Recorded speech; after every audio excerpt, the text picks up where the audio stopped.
रास्ता बना लिया है तो कल मंजिल भी मिल ही जाएगी। आज रास्ता बना लिया है तो कल मंजिल मिल ही जाएगी।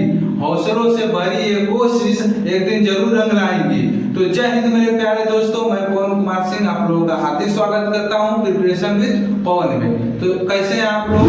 उम्मीद करते हैं अच्छे ही होंगे, मस्त होंगे, जबरदस्त होंगे और जिंदाबाद होंगे और अपनी पढ़ाई को कंटिन्यू किए होंगे। तो जैसा कि हम लोग पिछली वीडियो में क्रम बाय क्रम पढ़ते आ रहे हैं ज्योग्राफी को, उसी क्रम को आगे बढ़ाते हुए हम लोग चलिए अपने कार्यक्रम को आगे बढ़ाते हैं। इंट्रोडक्शन ऑफ इंडिया का एक पार्ट है जो कि आज हम लोग पढ़ेंगे भारत के सीमावर्ती राज्य।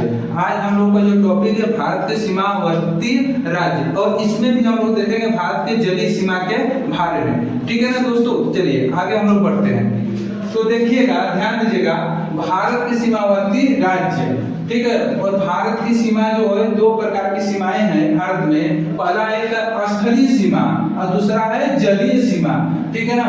और स्थलीय सीमा की कुल लंबाई जो है, यानी जो सीमा बनाती है दूसरे देशों के साथ, उसकी कुल लंबाई जो है 15,200 किलोमीटर है स्थलीय सीमा की लंबाई। और जो जलीय सीमा की लंबाई भारत में है वो देखिएगा 52.6 किलोमीटर, अर्थात इसको हम कह सकते हैं 5,422.6 किलोमीटर ये है। देखिए कुछ बुक में अलग अलग प्रकार से लिखा गया है दोस्तों, तो इस बात को ध्यान दीजिएगा कि ये एक्चुअल जो जलीय सीमा की लंबाई थी, यानी कि यहाँ से लेकर गुजरात से लेकर अब जाएंगे बांग्लादेश तक, तो यहाँ तक की लंबाई है। हालांकि कुछ बुक में यहाँ पर 6100 किलोमीटर भी लिखा गया है। तो अगर किसी बुक में अगर मान लीजिए एग्जाम में ये नहीं मिलता है तो इसको आप लोग टिक कर सकते हैं, लेकिन एक्चुअल ये है। और बाकी अगर कुल द्वीपों को भी मिला दिया जाए, द्वीप मतलब समझते हैं ना, जैसे कि मान लीजिए कि लक्षद्वीप हो गया, अंडमान निकोबार हो गया, द्वीप हो गया, ठीक है ना, इन सबको अगर मिला दिया जाए तो कुल सीमा हमारे पास कितना हो जाएगी? द्वीपों को अगर मिला दिया जाए तो 7,516.6 किलोमीटर हमारे पास टोटल सीमा हो जाएगी। यानी द्वीपों की अगर सीमा को जलीय सीमा मिला दिया जाए तो, ठीक है ना। आप लोगों को समझ में आया? आगे बढ़ते हैं। देखिए भारत की जो जलीय सीमा है वो दो पार्ट में बांटा गया है। उसे कितने पार्ट में बांटा गया है? दो पार्ट में। देखिए भारत के इधर जो होता है क्या होता है? पश्चिम, ठीक है ना, इधर पश्चिम होता है, इधर क्या होता है? पूर्व। तो याद रखिएगा ये हो जाएगा पश्चिमी और पूर्व। भारत के पश्चिम में कौन सा सागर पड़ता है? अरब महासागर। और भारत के पूर्व में कौन सा पड़ता है बाबू? बंगाल की खाड़ी, जिसे कहते हैं BOB, बे ऑफ बंगाल, ठीक है ना, समझ में आया? जिसे कहते हैं BOB। तो आप लोग समझिएगा इस बात को कि पश्चिमी तट पर है अरब सागर, ठीक है ना, और पूर्वी तट में है क्या? बंगाल की खाड़ी। तो अब हम लोग कह सकते हैं कि जो पश्चिमी तट है उस पर जो क्या बोलते हैं कि सीमा है वो कितने राज्यों से बनती है? टोटल अगर सीमा करें जली वाली तो 9 राज्यों के साथ शेयर करती है। कितने राज्यों के साथ? 9 राज्यों के साथ जलीय सीमा बनाता है, जिसमें से 5 को है ये पश्चिमी वाले राज्य और 4 को है पूर्वी वाले, ठीक है ना दोस्तों। तो आगे बढ़ते हैं इसी क्रम में। 5वां में पहला आ जाता है गुजरात, ठीक है, दूसरा आ जाता है महाराष्ट्र, तीसरा होता है गोवा, चौथा होता है कर्नाटक, 5वां होता है केरल, ठीक है ना। और इसी तरह अगर पूर्वी वाले आएंगे तो इधर से नीचे से जाएंगे तो तमिलनाडु हो जाएगा, आंध्र प्रदेश हो जाएगा, उड़ीसा हो जाएगा और उसके बाद पश्चिम बंगाल हो जाएगा, ठीक है ना दोस्तों। देखिए हम लोग आइए मैप पर इसको देख लेते हैं, ठीक है ना। ज्यादा देर ना करते हुए यहाँ पर ध्यान दीजिएगा। यहाँ पर अगर ध्यान देंगे तो आप लोग ये जो है सीमा पूरा किसका है? गुजरात का। यहाँ पर कौन सा राज्य है? गुजरात। और इसी के नीचे एक कौन सा है? महाराष्ट्र। और ये कौन सा है बाबू? ये गोवा है। कहाँ है? गोवा। और इसी के नीचे अगर आप लोग आएंगे यहाँ पर ध्यान देंगे तो ये क्या है? कर्नाटक। क्या है? कर्नाटक। इसी से लगा हुआ है कर्नाटक। और यहाँ पर आएंगे तो ये क्या है? केरल। इधर क्या है? पूरा केरल, ठीक है ना। हो गया ना पांचों? देखिए गुजरात, महाराष्ट्र, गोवा, कर्नाटक और केरल, 5 हो गया, ठीक है। तो अगर आप लोगों से कोई पूछ दिए कि बताइएगा भारत के पूर्वी जो तटीय सीमा है कितने राज्यों के साथ साझा करते हैं, तो 5 राज्यों के साथ। और उन 5 का राज्य बता दीजिएगा। मुझे क्या? गुजरात, महाराष्ट्र, उसके बाद गोवा, कर्नाटक और उसके बाद बाबू नीचे केरल। और उसके बाद हम लोग आते हैं पूर्वी तटीय सीमा पर। जब पूर्वी तटीय सीमा की ओर आगे बढ़ेंगे तो नीचे से आप यहाँ से हम लोग चलेंगे, ठीक है। यहाँ पर देखिएगा कौन सा राज्य है, बताइएगा, तमिलनाडु है ना। यहाँ पर कौन सा हो गया, तमिलनाडु, ठीक है। और इसके ऊपर जाएंगे तो ये कौन सा राज्य है बताइएगा, इसके ऊपर जाएंगे हाँ तब तो ये कौन सा है, आंध्र प्रदेश। कौन सा है, आंध्र प्रदेश, ठीक है। ये कौन सा है, आंध्र प्रदेश। और इसके ऊपर जाएंगे तो हमारे पास है उड़ीसा। क्या है इसका, इस राज्य का नाम क्या है, उड़ीसा, ओडिशा, ठीक है ना। और इसी के ऊपर जाएंगे तो ये वाला जो है हमारे पास, ये कौन सा है, पश्चिम बंगाल। इसे हम लोग क्या कहते हैं, पश्चिम बंगाल। तो हम लोग कह सकते हैं कि भारत में क्या बोलते हैं कि पूर्वी तटीय सीमा में कितने राज्य आते हैं, 4 गो। वो चारों का नाम है, पहला है तमिलनाडु, दूसरा आंध्र प्रदेश, तीसरा उड़ीसा, चौथा है पश्चिम बंगाल। यहाँ तक क्लियर हुआ कि भारत की समुद्री तटीय रेखा कितने पार्ट में बांटी गई है, 2 में, पूर्वी और पश्चिमी में। पूर्वी वाले में आप लोग जानते हैं कि कितना आता है, 4। वो चारों में पहला हो जाएगा तमिलनाडु, आंध्र प्रदेश, उड़ीसा, और उसके बाद कौन सा हो जाएगा बाबू, पश्चिम बंगाल। अगर हम इधर आते हैं कि इधर पश्चिमी हो रही, तो पश्चिमी अगर तट की बात करें तो पश्चिमी तट में 5 गो राज्य आते हैं। और इन 5 में से पहला हो जाएगा, अगर आएंगे ऊपर से तो गुजरात, ठीक है। उसके बाद आएंगे तो महाराष्ट्र, फिर गोवा, फिर कर्नाटक, फिर उसके बाद केरल, ठीक है ना। ये 5 हो गया। अब इसमें क्वेश्चन ये पूछता है कि जो सबसे लंबा जलीय सीमा साझा करने वाला राज्य कौन सा है।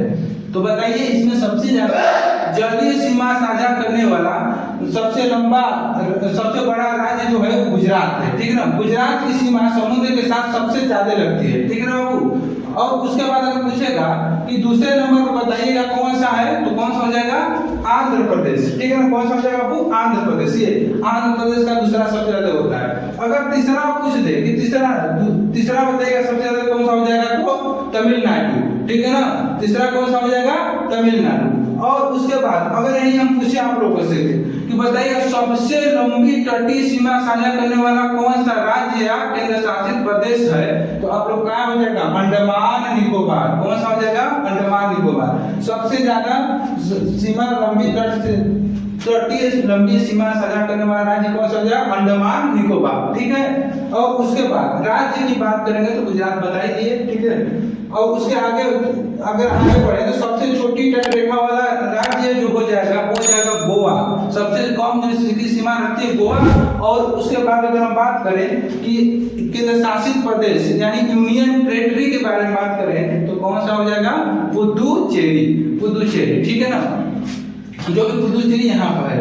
और देखिए जलीय सीमा की अगर बात करें तो हम लोग जान गए कि जलीय सीमा में क्या बोलते हैं, कितने राज्य लगे थे, 9 स्टेट लगे थे। कितने स्टेट थे, 9। लेकिन बाबू इसके साथ 4 को क्या होते हैं, यूनियन टेरिटरी भी लगती है। यूनियन टेरिटरी का मतलब जानते हैं क्या होता है, 4 को केंद्र शासित प्रदेश बाबू, ठीक है ना। और इन चारों का नाम कुछ इस तरह है। यहाँ पर देखिएगा, पहला अगर बात करें अंडमान निकोबार, ये वाला, ठीक है, अंडमान निकोबार नीचे है, ठीक है। और दूसरा की अगर हम बात करें तो यहाँ पर देखिएगा पुदुचेरी पड़ता है। क्या पड़ता है यहाँ पर, पुदुचेरी। तमिलनाडु में इसका कुछ है जिला और कुछ जिला केरल में भी है, ठीक है ना।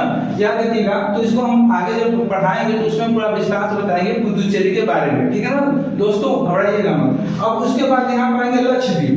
अब लक्षद्वीप हो गया तीसरा, क्योंकि ये भी क्या है, जलीय सीमा साझा करता है। और चौथा हो गया यहाँ पर दादर एवं नागर हवेली और दमन एवं दीव, यहाँ पर गुजरात के नीचे यहाँ पर पड़ता है, ठीक है ना। और हम लोग जानते हैं, बताइएगा कि क्या बोलते हैं 26 जनवरी 2020 को दादर एवं नागर हवेली और दमन एवं दीव का आपस में क्या हो गया था, मिलन हो गया था कि नहीं हो गया था। पिछली वीडियो में ही बताया था हमने। अगर आपने नहीं देखा तो जाकर जरूर देखिएगा, ठीक है दोस्तों।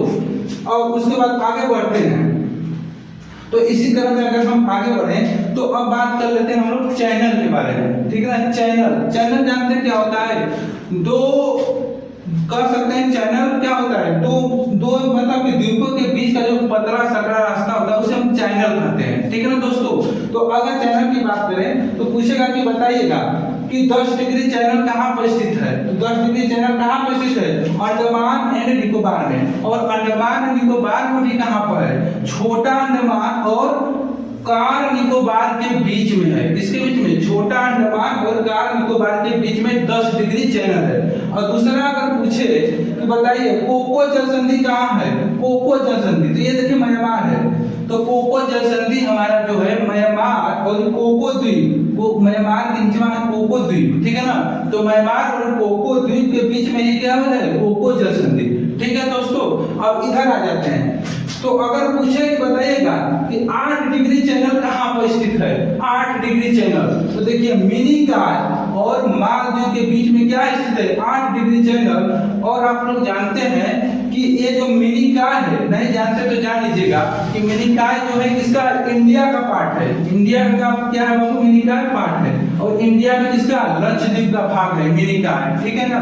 तो अगर पूछे 8 डिग्री चैनल किसके किसके बीच है, मिनिकॉय और मालदीव के बीच में। और देखिएगा फिर उसी के ऊपर जाएंगे तो 9 डिग्री चैनल है जो कि लक्षद्वीप और मिनिकॉय के बीच में 9 डिग्री का चैनल है, 9 डिग्री का चैनल है। तो आप लोग ये समझ पाया कि 8 डिग्री चैनल किसके बीच है, मिनिकॉय और मालदीव के बीच में। 9 डिग्री चैनल किसके किसके बीच में है, लक्षद्वीप और उसके मिनिकॉय के बीच में 9 डिग्री चैनल है, ठीक है।